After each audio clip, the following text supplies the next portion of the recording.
کہاں کھڑے ہیں، تو ہمیں تو اپنے ایک ایک لمحے کی قدر کرنی چاہیے۔ کاروباری لوگوں کو بھی آگے بڑھنا چاہیے، علماء کو بھی اپنے وقت کی قدر کرنی چاہیے، عوام کو بھی کرنی چاہیے۔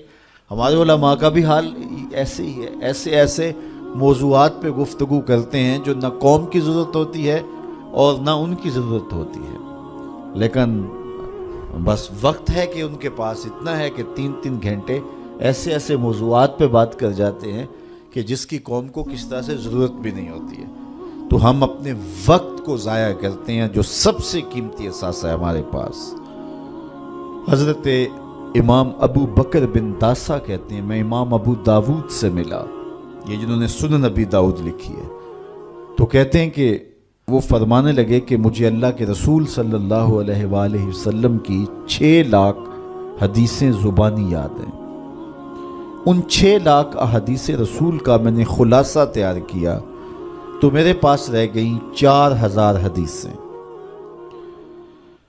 پھر میں نے زہد، مناقب، فضائل، قصص اور پچھلی امتوں کے تذکروں پر مشتمل حدیثوں کو الگ کر دیا۔ جن احادیث سے صرف مسائل شرعیہ کا استنباط و استخراج کیا جا سکتا تھا، میں نے ان کو الگ کیا تو میرے پاس رہ گئیں 800 حدیثیں۔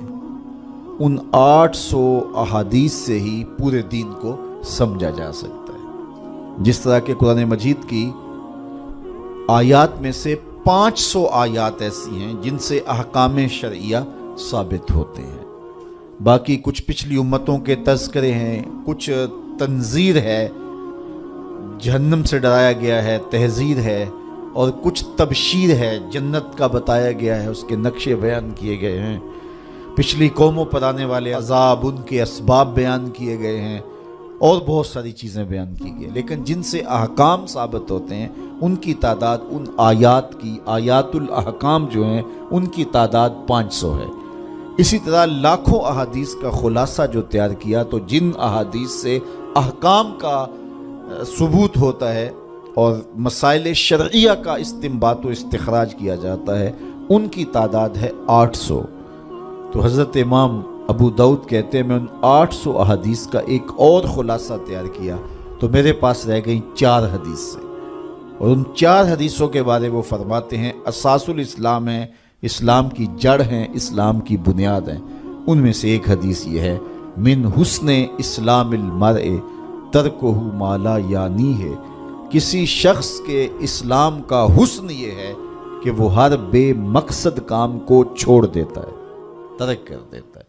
تو جب بے مقصد کاموں کو ہم چھوڑ دیں گے تو ہمارے پاس پھر وقت کا مصرف بڑا خوبصورت ہوگا، لیکن ہمارا کتنا وقت بے مقصد کاموں میں گزرتا ہے۔ میرے ایک دوست کہتے ہیں یہ جو ہم موبائل سنتے ہیں اس میں ہور سناؤ نکال دیں تو کتنا وقت بچ جاتا ہے۔ بات تو 1 آدھے منٹ کی ہوتی ہے، وہ کہتے ہیں ہور سنا تو کتنا وقت اس میں ہمارا برباد ہو جاتا ہے۔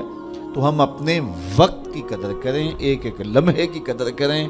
جو قومیں اپنے وقت کو بچاتی ہیں، وقت کی قدر کرتی ہیں، وہی سرخرو اور سربلند ہوتی ہیں۔ پھر لغو کاموں سے اپنے آپ کو بچایا جائے۔